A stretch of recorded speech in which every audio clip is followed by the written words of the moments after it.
¿Qué tal? Muy buenas tardes, tengan todas y todos. Es un placer saludarles nuevamente.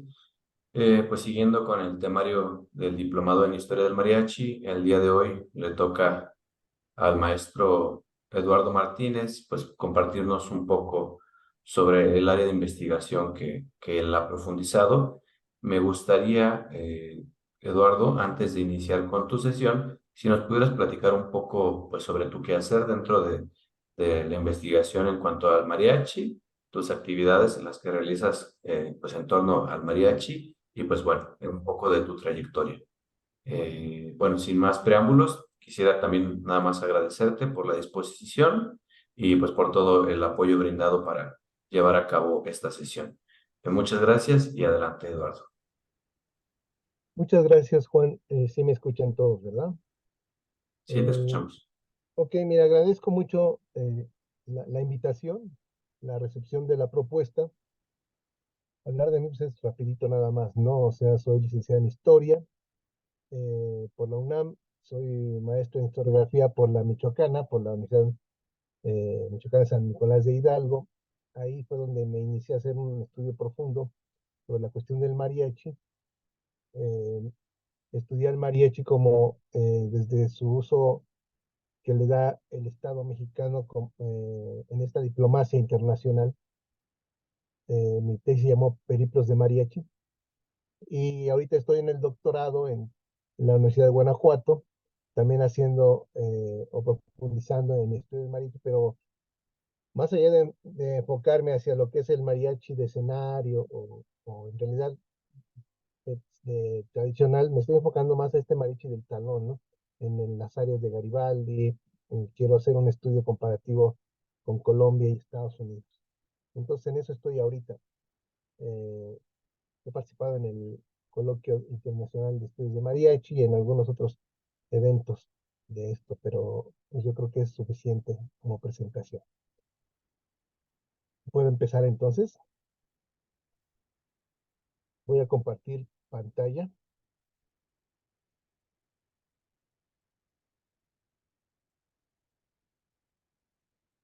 Ok.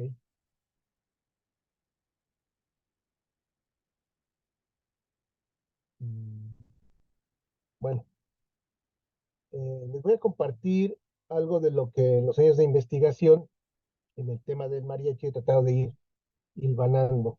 Primeramente, sí voy a tener que hacer la referencia de que en lo que voy a tratar hoy no voy a hablar ni del origen, ni de la etimología, ni de los aspectos que marquen un génesis sobre la agrupación.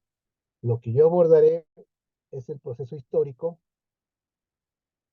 es el proceso histórico de la agrupación, de su paso de lo rural a lo urbano, más en el entorno urbano, ya que este fue el que impactó nacional e internacionalmente. Para mí es de vital importancia el entender eh, cómo se trató, cómo llegó el mariachi a esta parte en un proceso histórico de modernización y de internacionalización. Por supuesto, a un camino de ser un símbolo identitario. Yo lo que me interesa es que ustedes entiendan y que nazca ese conocimiento es en esta parte histórica. Les anticipo que normalmente el historiador es el aguafiestas, ¿sí? Hay cosas que vemos muy bonitas, son muy buenas, que creemos que todo camina solo, pero siempre hay manos detrás.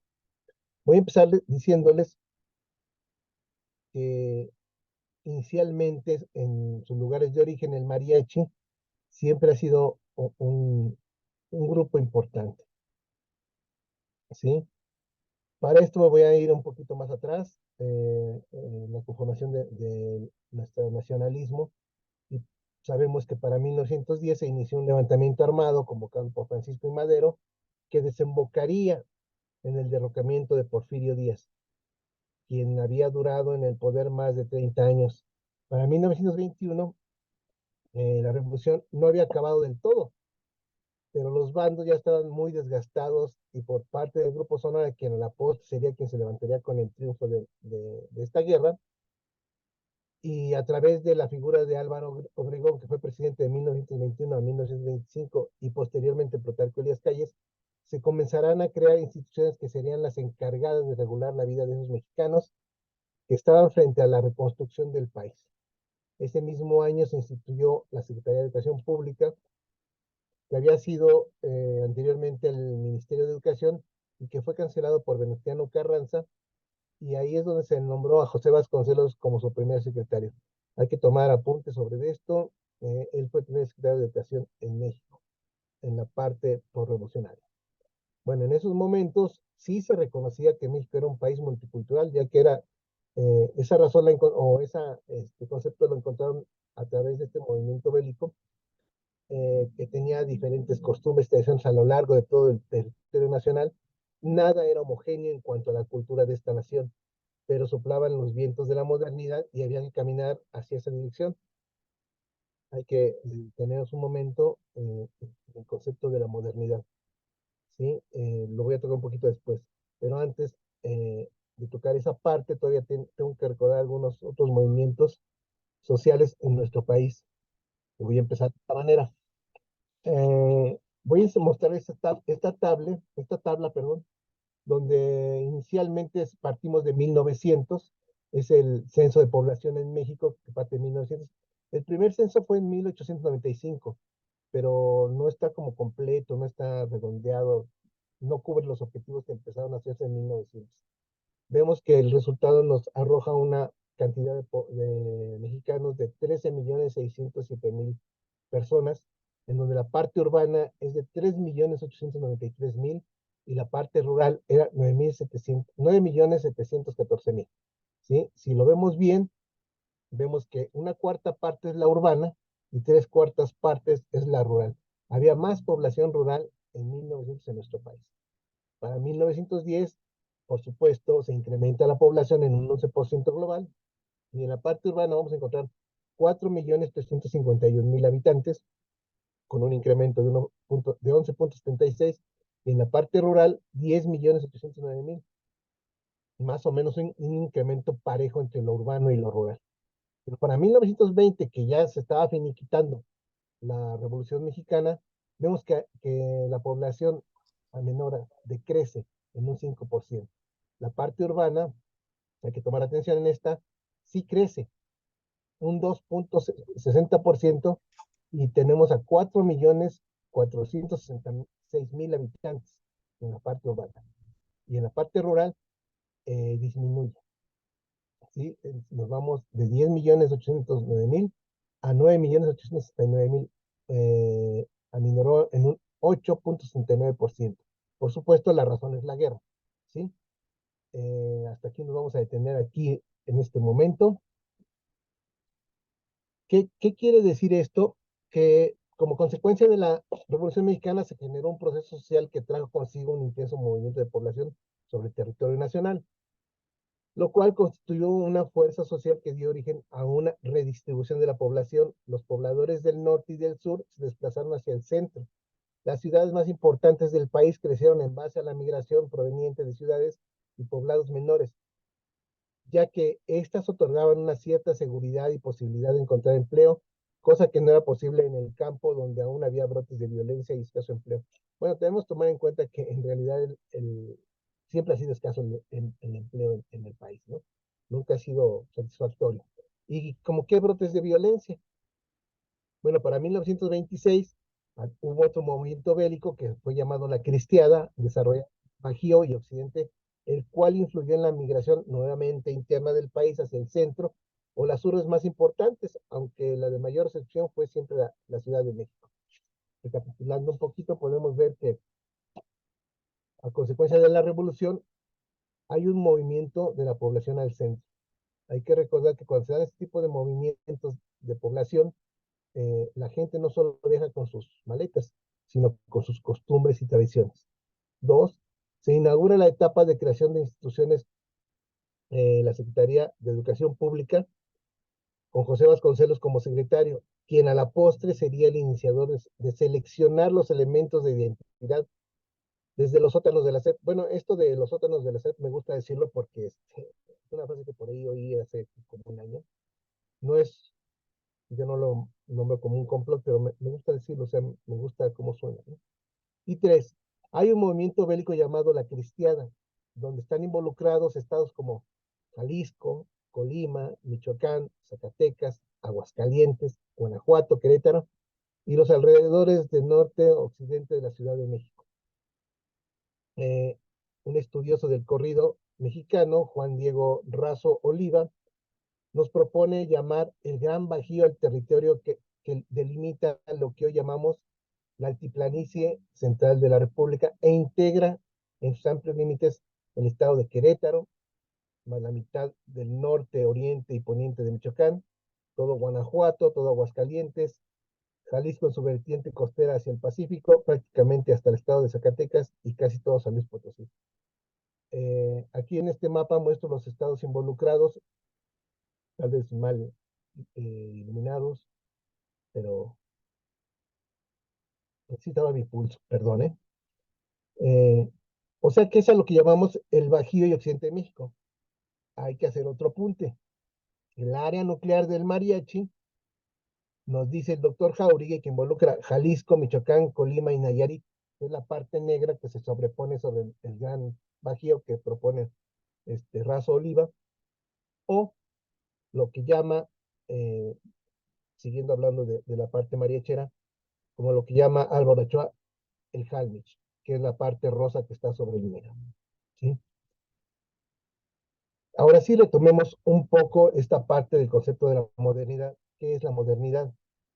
Para intereses de esta exposición nos referiremos a la modernidad como lo que entendía José Vasconcelos y que venía diciéndose desde la etapa porfirista. En ese momento se entendía que la modernidad se refería a que somos una sola nación, un solo territorio, una sola historia, una lengua, o sea, una sola cultura. Y parte de la modernidad era la homogenización de la nación y sociedad, buscando en el discurso una unidad nacional.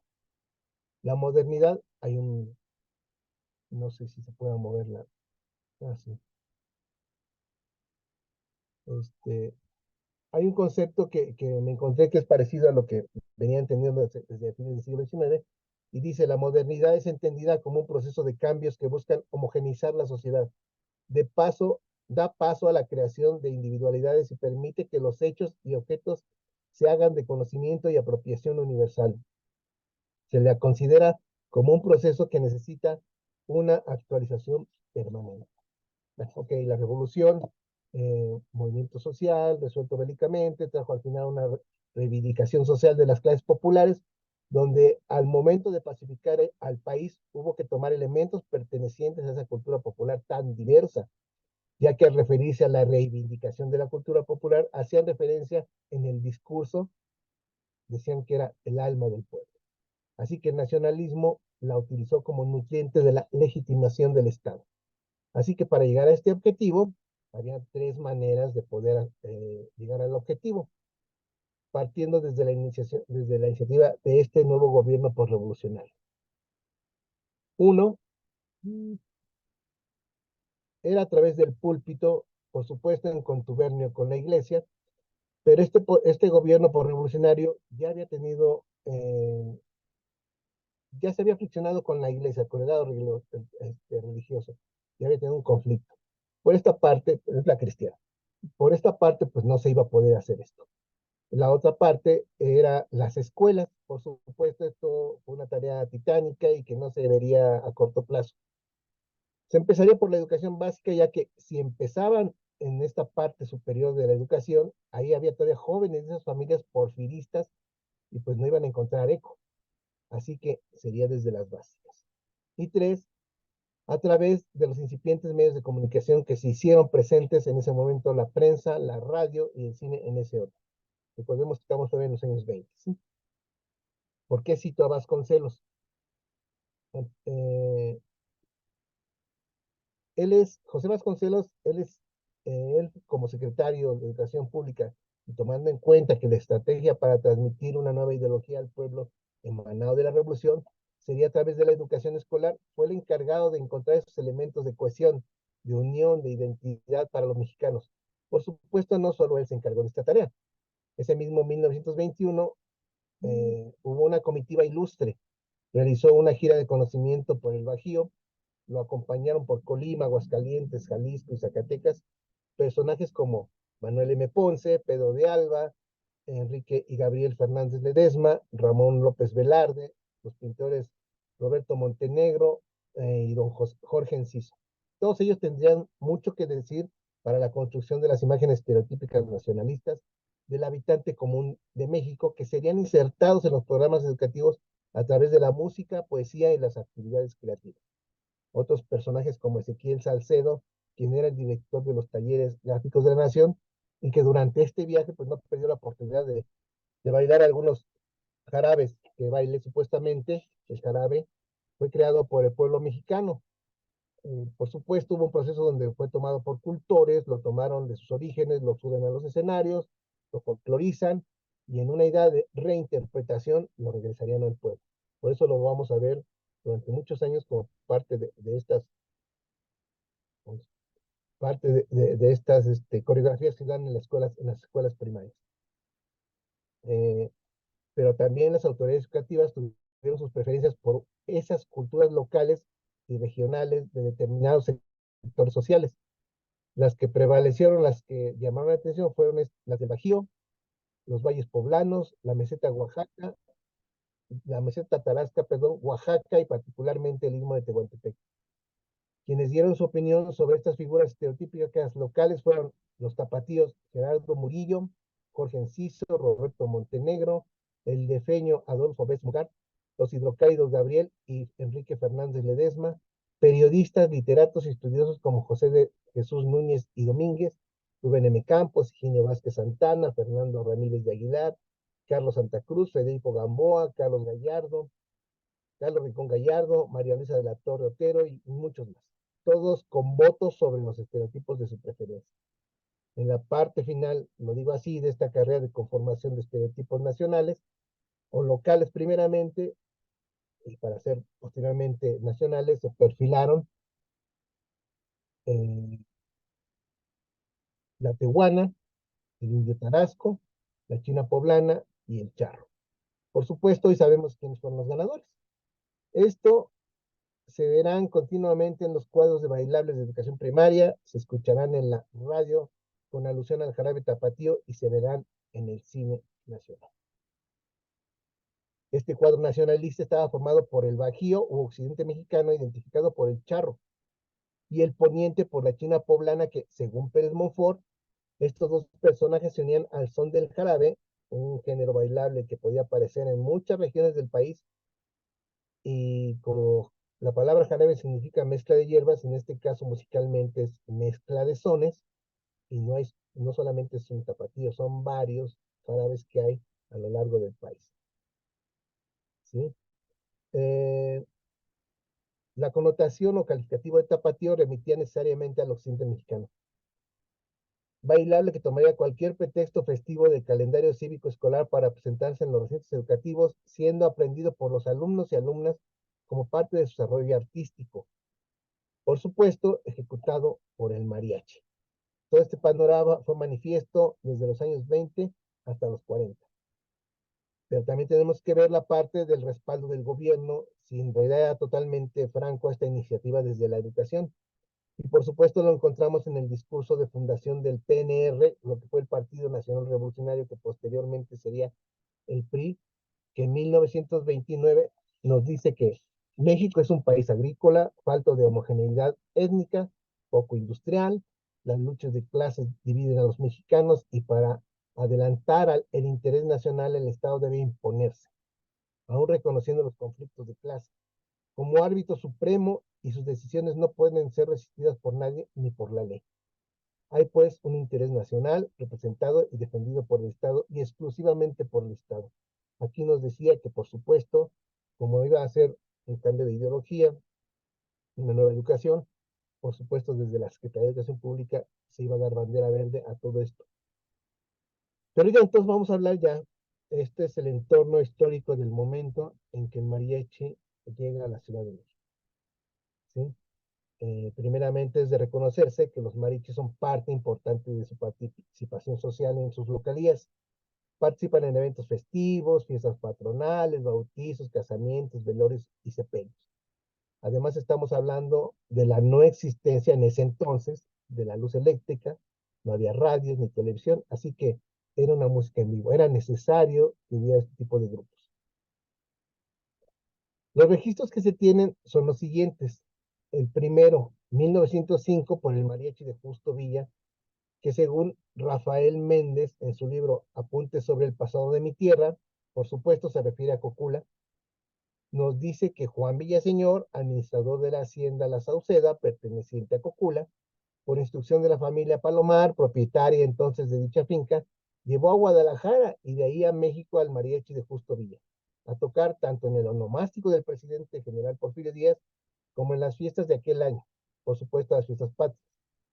Su actuación fue todo un éxito, pudiendo decirse que de este primer conjunto de músicos autóctonos, entre propios y extraños, que llegaron a México, parte de la fama del mariachi coculense, eh, por lo alegre, emotivo y único de sus sones, corridos y canciones, por el afinamiento y sonoridad de sus violines, vihuelas y guitarrones, por lo raro y típico de su indumentaria lugareña, sombrero grande de su yate con barboquejo y toquilla, poncho colorado o cobija de lana negra doblada al hombro, calzón de manta largo y de corte balón ancho y parejo, cotón o camisa blanca, igualmente de manta, ceñidor colorado en la cintura y guaraches sencillos. Pues es una descripción muy rica del grupo que se presenta por primera vez ante la jerarquía de la Ciudad de México, el presidente Porfirio Díaz. Aquí lo que a mí me llama la atención, y es muy particular mi visión, es que no hay otra referencia de este evento de algún otro autor o periodista de la época. Los programas del evento o las reseñas posteriores no hablan del grupo. Debemos tomar en cuenta que es una fecha importante de índole nacional y la verdad debería haberla. Debería haberla porque don Rafael habla, dice, su actuación fue todo un éxito. Y por supuesto, de este evento se reclama la primacía de los grupos mariacheros en la Ciudad de México por parte de los de Cocula. Esta parte puede resultar delicada, porque al no haber una otra referencia se puede caer en suspicacias. Esto es, sobre todo para aquellos que se van a dedicar a la investigación del rubro del mariachi. No se confía, bueno, para todos los investigadores, no se confíen de todo. Si ubican que un dato no se respalda con un aparato crítico como lo que se hace hoy o como el método que se escribe hoy, duden un poco. En la investigación no es malo dudar. Por ejemplo, eh, algo de lo que se construyó en cuanto a la palabra mariachi, bueno, dije que no iba a hablar de eso, pero sí lo voy a hacer así de rapidito, ¿sí? Es porque en los 50 nuestro gran intelectual, hay que seguir. Para el mes de octubre de 1907, Elliot Root, el secretario de Estado de Estados Unidos, llegó a México en visita oficial y se le ofreció una garden party en Chapultepec. Y ahí sí aparece reseñado un grupo de mariachi con dos parejas de bailadores de jarabe. La revista que está esta información es El Mundo Ilustrado del 6 de octubre de 1907. ¿Sí? Aquí vemos la portada de la revista donde se ve a Elliot Root subiendo al carruaje.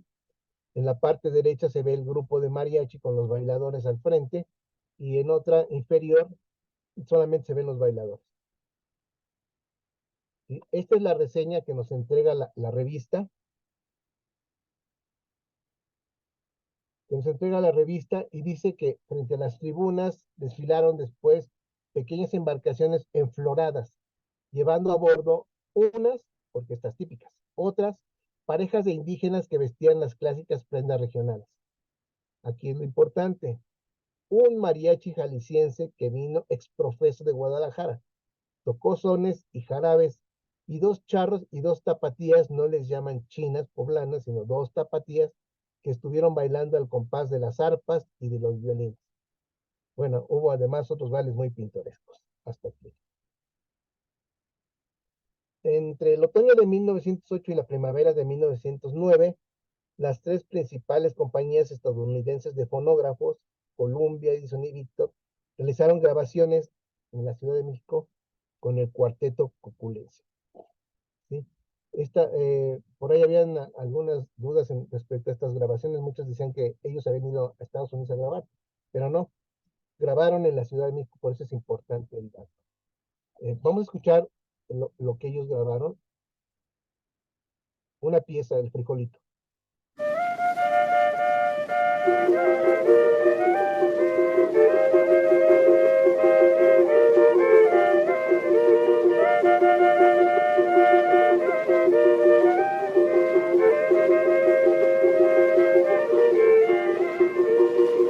Frijolito, frijolito, frijolito enredador, no te vayas a enredar como el dedo de amor. Frijolito, frijolito, frijolito enredador, no te vayas a enredar como el dedo de amor. Ay la la la la la la la la la la la, ay la la la la la la la la la la. Por ejemplo, está bien, está bien.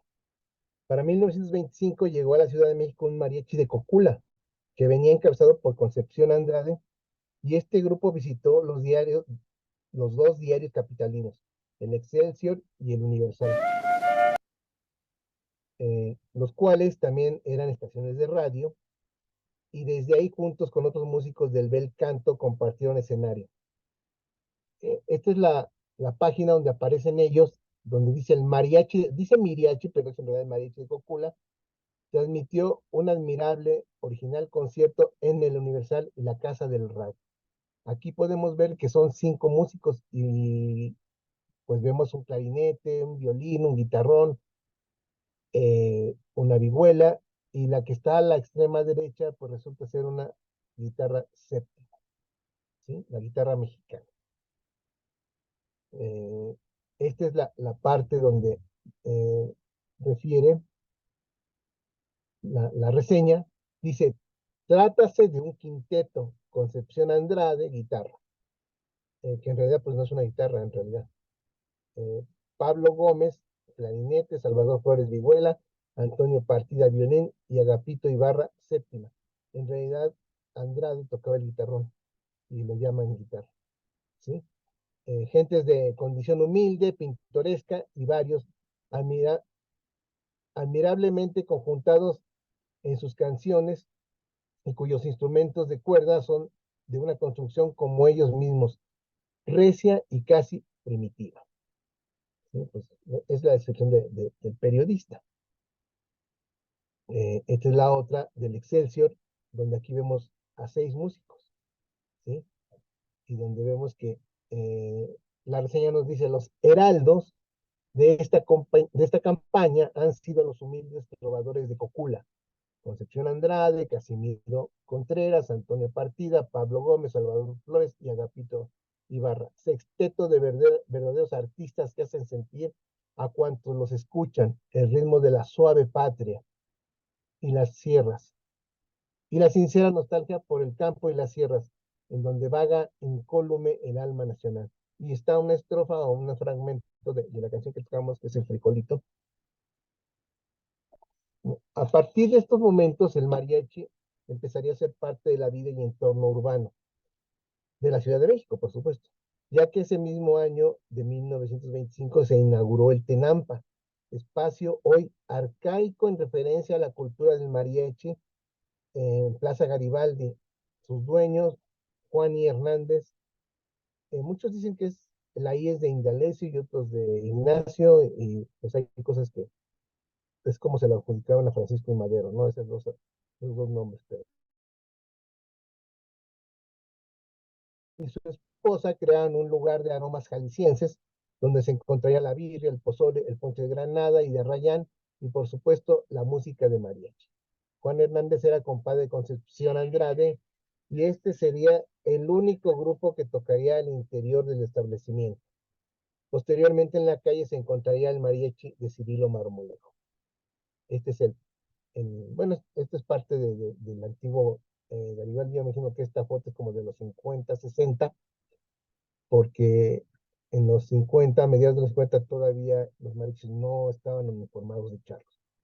Pero es más o menos así como originalmente era, ¿sí? Cambia. Este es el mariachi de Cirilo Marmolejo. Vamos a escuchar una parte.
Hasta ahí el ejemplo.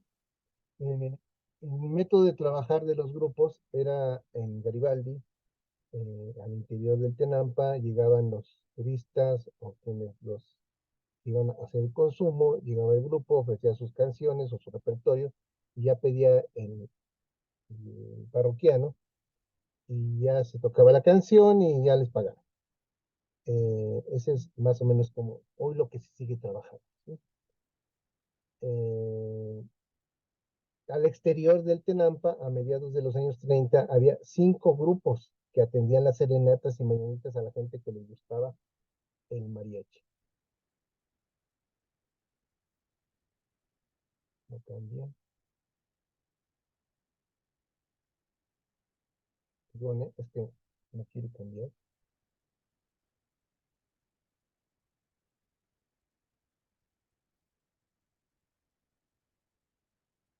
A ver. Vamos a ver este video, es parte de la película del portero de Cantinflas. Esta es la entrada del Tenampa, llegarán los turistas, el mariachi los recibirá desde aquí, desde la calle, que no es así, porque en realidad el mariachi está dentro del local. Sí, pero vamos a verlo más o menos como trabajaban, ya había un grupo adentro. ¿Gusta que les toquemos algo, pasó? It is a very typical place. Vamos, Beatriz.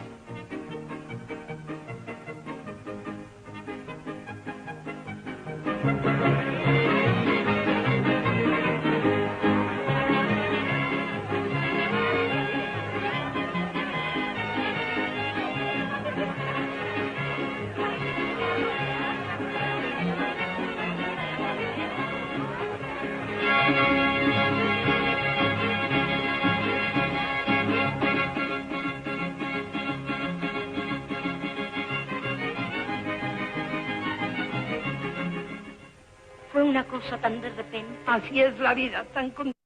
Ustedes lo vamos a dejar porque después sigue, va a cantar Cantinflas y pues en realidad no nos perdemos de nada, ¿no? Algunos grupos fueron cobijados por las diferentes dependencias del gobierno del Distrito Federal en la presidencia de Lázaro Cárdenas. Otros, los menos, fueron parte de los elencos de la radio mexicana. De la radio mexicana, como el mariachi tapatío de José Marmolejo en la XCW. Vamos a escuchar cómo sonaba este grupo. Ellos ya traían un trompetista que era Jesús Salazar.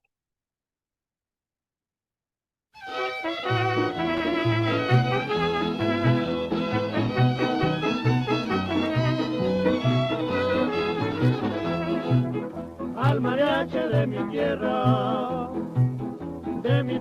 tapatía voy a darle mi cantar, arrullada por sus sones, se menciona con una mía que hizo mi alma música, sus violines y guitarras, en las quietas madrugadas con un se desperta.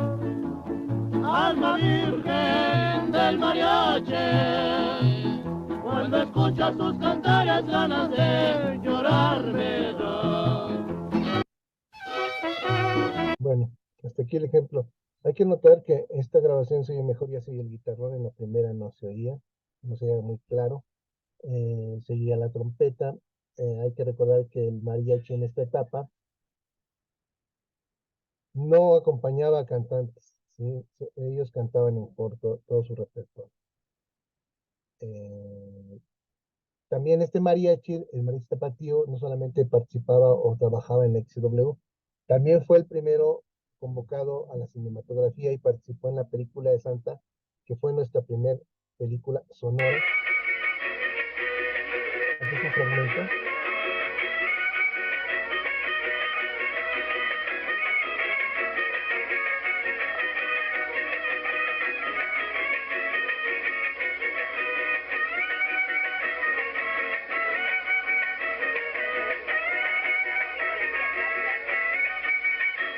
Bueno, está ahí. El Vargas de Tecalitlán acompañó en su gira proselitista a Lázaro Cárdenas y al llegar a la presidencia les asignaron un sitio en el Departamento de Policía y Tránsito del Distrito Federal. Por supuesto, haciendo presentaciones en plazas públicas, kioscos, la Alameda y fiestas particulares de las autoridades del gobierno. Después debutarían en el cine en la película Así es mi tierra de 1941 con Cantinflas. Digo, de 1937, perdón. A veces de que está buena me devuelve la ilusión y me pide tenga miedo de perder esta ocasión. Pero es que yo ya no puedo con la cruz de esta pasión. Pajarito enamorado, ¿cómo le haces para cantar? Cuando estás atormentado por las ansias de llorar. Ayer lloró la mañana porque no la pude ver. Ya más de una semana, ya hasta cuándo podrá ser. Y me pide impaciente, ni cobarde en el dolor. Hoy con toda la gente se lo pudo por mi honor. Pajarito satisfecho, ¿cómo le haces para cantar? Cuando sabes. Nuevamente vemos que el grupo canta sus integrantes en coro, no hay un solista. En realidad, hasta estos momentos, el cantante solista o el charro cantor, y aparece en la película de Allá en el Rancho Grande, no era acompañado por el grupo, era acompañado por tríos rancheros, ¿sí? Por ahí platica Pepe Villa, papá, y don Miguel Martínez, que solamente fue ocasionalmente en una estación de radio donde faltó el trío ranchero y tenía que cantar música ranchera e improvisaron al grupo de mariachi.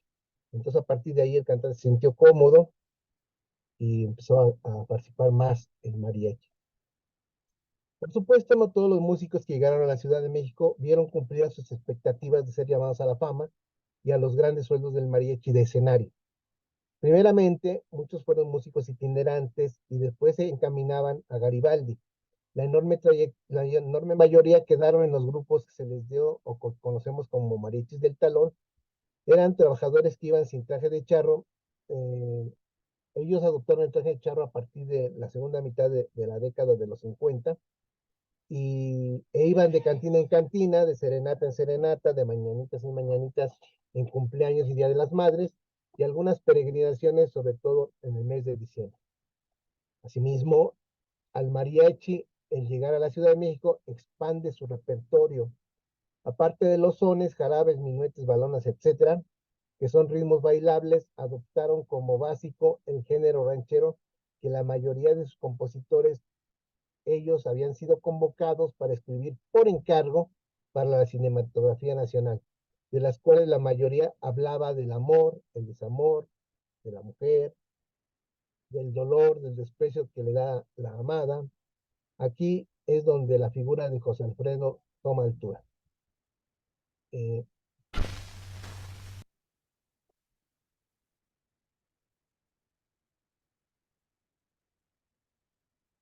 eh, Para ese entonces el mariachi ya se había subido al tren de la cinematografía, como lo mencioné en Santa y Así es mi tierra, pero la película que sería como el molde de lo que debía ser el mexicano aparecería en El Peñón de las Ánimas de 1942, donde aparecerán las canciones El Mexicano, Copula y Los Altos de Jalisco. Estas cintas tendrían proyección internacional y con las dos que mencioné, Santa y Así es mi tierra, además de la eh, allá en el Rancho Grande, que es cuando se instauró o se creó el género mexicano por excelencia, que es la comedia ranchera, en 1936. Este cine se vería desde donde se vería a México desde fuera de sus fronteras, en cómo sería el ambiente campirano mexicano, y donde muchas naciones se identificarían, sobre todo en Latinoamérica. La creatividad en las canciones corrió a cargo de Lorenzo Barcelata, Manuel Esperón, Ernesto Cortázar, personajes que muchos no eran, y muchos más, pero muchos no eran originarios del Bajío o del occidente mexicano. Por ejemplo, eh, Manuel Esperón era de la colonia Guerrero de la Ciudad de México, y Ernesto Cortázar era de Tamaulipas, de Tampico, Tamaulipas. Bueno, la instrumentación también se amplía y se notará que habrá un periodo de querer innovar en el sonido, como lo fue en el repertorio.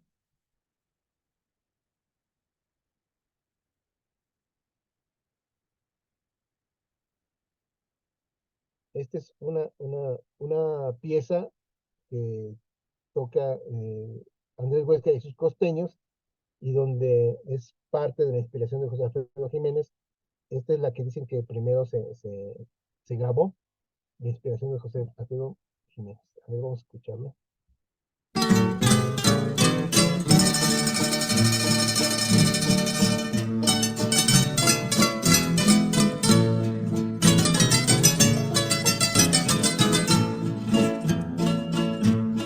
Ando borracho, ando tomando, porque el destino cambió mi suerte. Ya tu cariño nada me importa, mi corazón te olvidó para siempre. Fuiste en mi vida un sentimiento que destrozó toditita mi alma. Quise matarme por tu cariño, pero volví a recobrar la calma. Yo que tanto lloré por tus besos,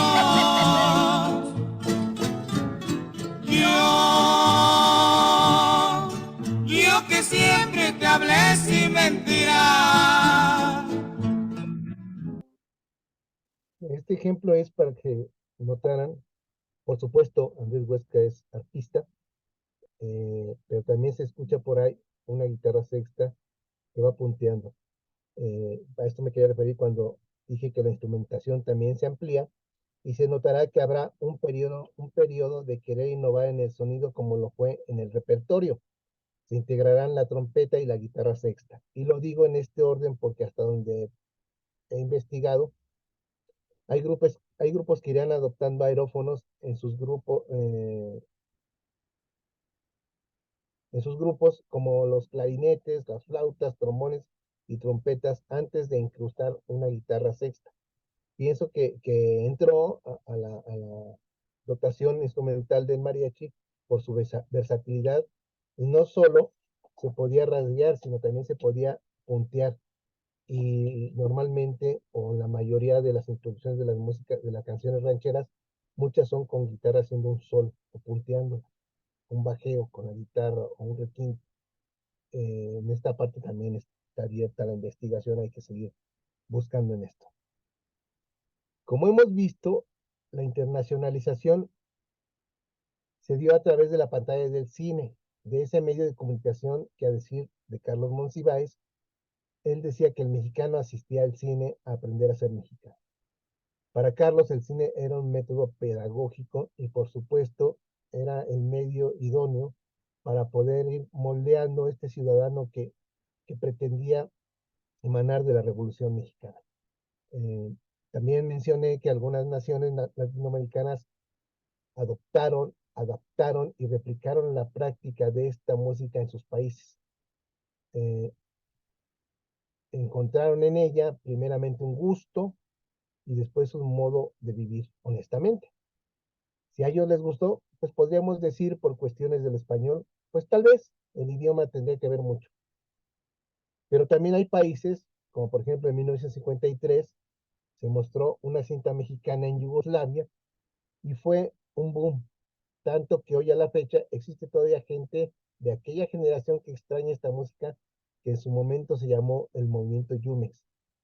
Eh, esta película es del Indio Fernández, se llama Un Día de Vida, eh, se, eh, se presentó en México en 1952, en Yugoslavia también, no tuvo gran repercusión, pero en Yugoslavia al siguiente año eh, empezó o mostró un levantamiento enorme en las taquillas. ¿Por qué? Porque se asociaba este movimiento socialista hacía, eh, que se hizo en Yugoslavia rechazando el capitalismo y deslindándose de Stalin, le abrieron la puerta al cine mexicano, y esta fue de las que entró porque la película era dedicada a Cuba. Y en ese entonces se había tomado el cuartel Moncada en Cuba y los yugoslavos veían con buenos ojos esto. O sea, no solamente la cuestión de la música o la fotografía, sino también el mensaje estaba ahí. En esta película cantan las mañanitas, nuestras mañanitas, ¿sí? Que se tocan en cada cumpleaños. Y en realidad, cuando se hizo la traducción y todo esto, a ellos les gustó, pero a quien se las cantaba en la película se llamaba Mamá Juanita. Y en Yugoslavia, cada cumpleaños, en vez de decirme, tócame las mañanitas, decían, tócame las Mamá Juanita, ¿sí? Y después un autor serbio tomó toda la tragedia de la película, porque es una historia triste, y con la música de esas mañanitas eh, hizo una nueva letra, y por supuesto triste, y siguen sonándola en Croacia y toda esta parte, ¿sí? Pero bueno, es una historia que debe ser mayormente detallada y esperemos que tengamos el gusto de poderse platicar completo. Yo en este momento me despido, yo traté de tomar una hora de mi tiempo para que si hay preguntas, que espero que haya muchas, se puedan saldar en este tiempo que nos sobra. Este es mi nombre y mis contactos. Tengo dos páginas en Facebook, una que es Amigos de Miguel Martínez y la otra es Clio Ariache.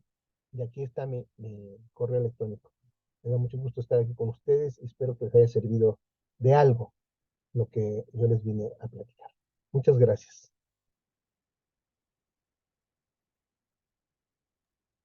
Muchas gracias, Eduardo. Bueno, no sé si haya preguntas, dudas o algún comentario. Yo espero que sí.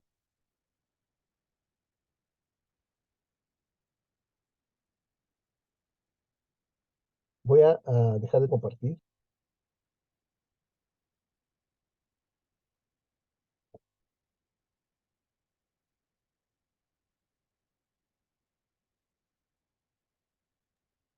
¿Hay alguna duda? Juan Manuel Regalado pone, muchas gracias. ¿Alguien tiene alguna duda, algún comentario?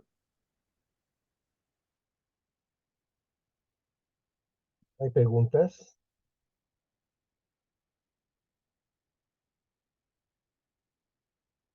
Miren, lo importante aquí, digo, no es cosa de redundar en lo que no, porque a fin de cuentas a veces sabemos o queremos que las cosas sean así, muy bonitas. La parte artística es, por supuesto, llena de gozo a la gente y toda esta parte.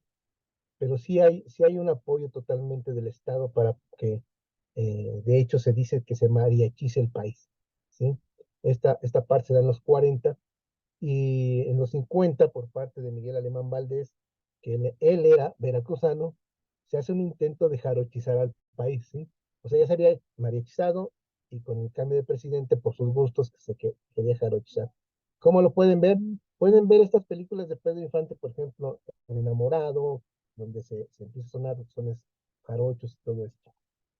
Es la transición, o se quiere hacer una transición, que a fin de cuentas no se logra porque el mariachi, el estereotipo fue muy eficaz, fue tan eficaz nacionalmente, y lo digo nacionalmente porque ya está en la etapa de hacerlo como ícono identitario, fue tan eficaz que hoy anda caminando solo por el mundo.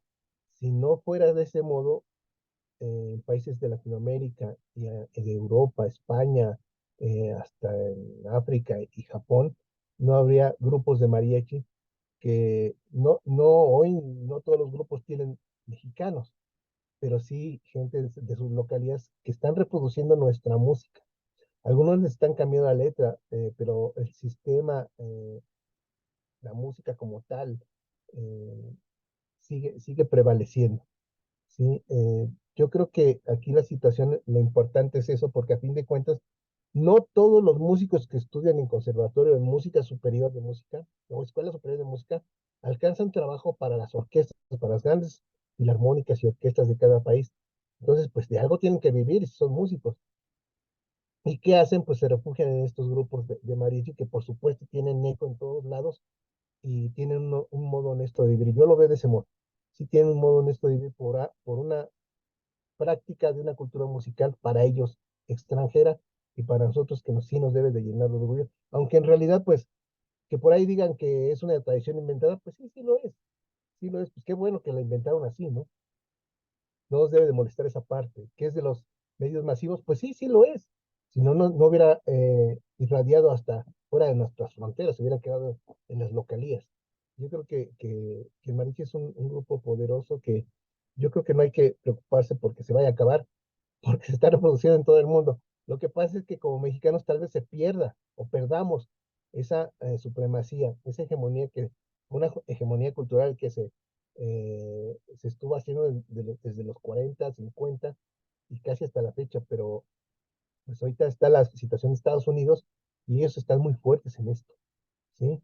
Claro, también la cuestión es que ellos se han enfocado a esa ejecución perfecta, pero preguntémosles de la historia del mariachi. Y ahí es creo donde pues, llegan a cojear, ¿no? No hay una escuela eh, que dentro de su plan de educación en vistas a la ejecución de la música tengan esta materia, esta asignatura de la historia del mariachi.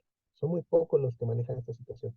Entonces, sí, yo quisiera que a través de este tipo de eventos, de sesiones, ustedes tomaran parte de esas batutas que están flojas por ahí y que empiecen a reproducir esto. Eh, yo les dije que no me iba a meter en la cuestión de la etimología y del origen de la palabra, todo esto, pero podemos ir quitando mitos. Yo creo que es de lo primero que se debe hacer. Por ahí hay alguien que me dijo alguna vez que una narración de un personaje dijo, es que él lo platica tan sabroso que hay que dejarlo así. Pero no, es un error y hay que irlos enderezando conforme se vaya descubriendo. Y en esta parte que yo les digo de don Rafael Méndez, pues él trabajó como investigador en su tiempo como se trabajaba. Eh, Fue parte de un bagaje que él obtuvo, pero hoy hay que seguir buscando, hay que seguir tratando de enderezar todos estos textos y todos estos conocimientos que a fin de cuentas son parte de nuestra identidad. Así es que yo quisiera que por ahí alguien levantara la mano o dijera algo. Ya me, ya me colgué mucho, ¿verdad, Juan? No, pues creo que vamos bien, ¿no?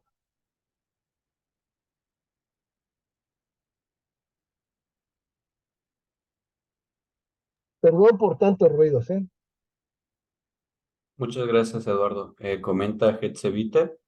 Muchas gracias. Es muy interesante pensar y ver cómo coincidieron varios elementos y el apoyo del Estado para que el mariachi sea lo que es hoy. Eh, Sabrina Murillo comenta, muchas gracias. Yo por el momento no tengo preguntas. Me interesaría checar las películas que nos mostró en fragmentos. De ser posible, podemos quizás que nos compartas algunos fragmentos o los nombres para poder buscarlos, Eduardo. Sí, mira, Y voy a escribir aquí algunos o así como van llegando. Digo, yo, la primera es Santa, de 1932, es la primera película sonora. Eh, Así es mi tierra, que es, por supuesto, el director es Arkady Boiler, a él le encanta la cuestión de la comicidad, él decía que él prefería que la gente riera que llorara, y pues toma de principal a Cantinflas y traslada ese peladito urbano a ser un peladito rural. Es muy buena porque ahí podemos ver al Vargas. Hay un error anacrónico, porque la película nos ubica en el año de 1916. Y al estar investigando y estudiando este fenómeno del mariachi, en realidad vemos que para 1916 el mariachi no usa traje de charro. Y en la película sí aparece con traje de charro. Sí, pero son esos errores anacrónicos que aparecen en el cine. Y estudiando, por ejemplo, a este director, podemos ver que pues, a él no le interesaba esa parte, ¿no? De cumplir en tiempo y forma la cuestión histórica. pero es interesante ver cómo desde ahí el mariachi no acompaña cantantes, prevalecen o están vigentes los tríos rancheros. La siguiente película es ahí en el Rancho Grande, que es donde se inaugura la, la comedia ranchera. Es algo que es muy, muy mexicano. La comedia ranchera desciende de lo que es el teatro griego, el teatro español, y después sería el teatro mexicano, es un teatro costumbrista. Entonces, de ahí se viene la, la creación del cine de la comedia ranchera. Ahí vemos que tampoco hay mariachis, sino guitarristas también. Y después vamos a ir viendo la que a mí me encanta para ejemplificar esta situación de la creación de la mexicanidad, es la de El Peñón de las Ánimas, con Jorge Negrete, su aparición estelar, o como nuevo valor a María Félix. La música es muy buena. Aquí viene esta canción del mexicano, yo soy mexicano y orgullo lo tengo y todo esto. La canción de Cocula, que para muchos, digo, no lo sé así, para muchos es el respaldo de la creación o la fundación del nombre del mariachi, o desde el lugar donde se crea el mariachi. Y la otra de los Altos de Jalisco. Eh, digo, hay también una explicación también la podemos hacer muy larga, pero hay una explicación para esta canción de Cocula. Yo lo único que les voy a decir es que la canción Cocula es por encargo para gente que no era ni de la zona, que podrían decir, bueno, visitaron a la hora que grabaron, pero no es cierto. La película se grabó aquí en la Ciudad de México, en las inmediaciones del Peñón de los Baños, donde hoy conocemos el Aeropuerto Internacional de la Ciudad de México, Benito Juárez. Y la música, o la canción de Cocula nos habla, yo creo, porque nunca entrevisté a Esperón ni a Cortázar, yo creo que ellos tratan de trazar una ruta comercial de Cocula a Aguascalientes, a la Feria de San Marcos, porque la canción habla de eso. Pero para eso hay que atravesar los Altos de Jalisco. Digo, tú eres de allá, Juan, y tendrían que pasar por Tepatitlán, en esa ruta comercial sin cruzar Guadalajara. Sí, porque era comercial, porque en las ferias normalmente llevaban ganado, caballar, vacuno, entonces pues no era necesario cruzar por la ciudad, había una alternativa, como hoy lo podemos decir, un libramiento. Pero yo creo que los autores quisieron trazar esa ruta de Cocula a Aguascalientes y cruzar por Tepatitlán, porque la canción original decía, eh, de Cocula es el mariche y de Tepatitlán los sones, no decía Tecalitlán, pero ahí estaba don Silvestre Vargas, y estuvo, esto lo platica Víctor Cárdenas, el Pato, vigolista por 50 años del Vargas, y decía que ahí estaba Vargas como cuchillito de palo con Esperón y Cortázar, diciéndoles que por qué ponían Tepatitlán, que ese pueblo nadie lo conocía, que por qué no le ponen Tecalitlán. Ellos además tocan sones muy bonitos, y total que los fastidió tanto que le cambiaron el nombre. Y si nos vamos a un mapa, vemos así de frente, del lado izquierdo, en la parte sur de Guadalajara, Cocula, y va subiendo la ruta comercial, llegarían a Los Altos, que sería Tepatitlán, y después a la Feria de San Marcos, que es así como diría la canción. Pero lo vemos ahora con Cocula de la izquierda, tendrían que bajar a la parte sur, a Tecalitlán, y cruzar nadando Chapala para subir a la Feria de San Marcos. O sea, todo tiene una explicación en el cine. En el cine nada es inocente, ni una toma, ni un diálogo, ni una mirada de los artistas, de los actores, nada de esto. O sea, todo tiene un mensaje, todo tiene un porqué. Entonces, pues, volvemos a lo mismo. Siempre hay que darle un poquito más al análisis, a la investigación, y podremos encontrar muchas cosas digo, yo lo que digo, lo que hablo aquí, yo no lo considero hallazgo, pero sí hay que ser observadores en la cuestión de desmenuzar, de saber desmenuzar el material y poderlo transmitir. Que a fin de cuentas, esa es nuestra chamba desde donde estoy hablando. ¿A nadie se le ocurrió una pregunta? Tenía la mano levantada Juan Ramón, pero no sé si ya se le Ya le aclaró la quitó. duda.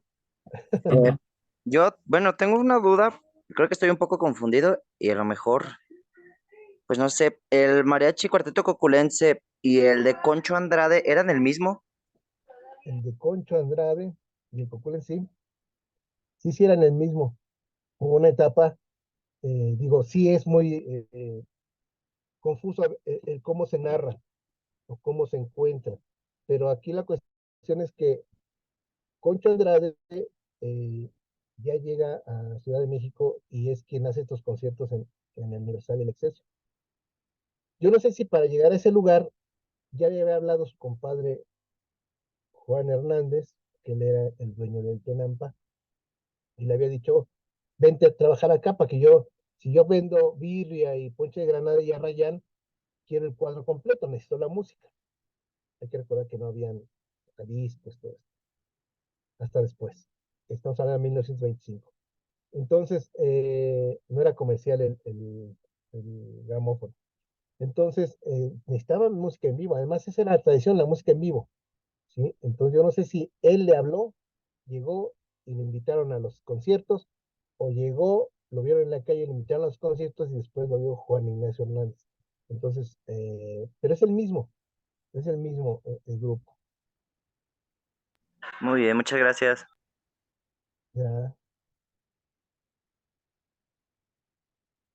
¿Alguien más?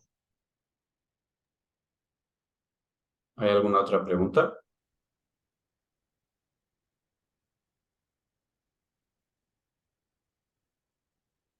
Bueno, pues parece que no.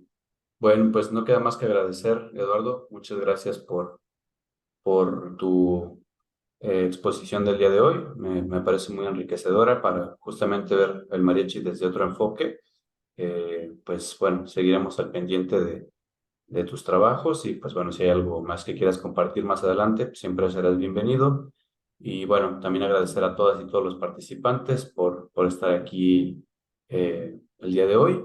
Y pues bueno, seguiremos con el diplomado en la siguiente entrega. Muchas gracias y que tengan buena tarde. Gracias, Juan. Gracias a todos por su presencia. Nos estaremos viendo.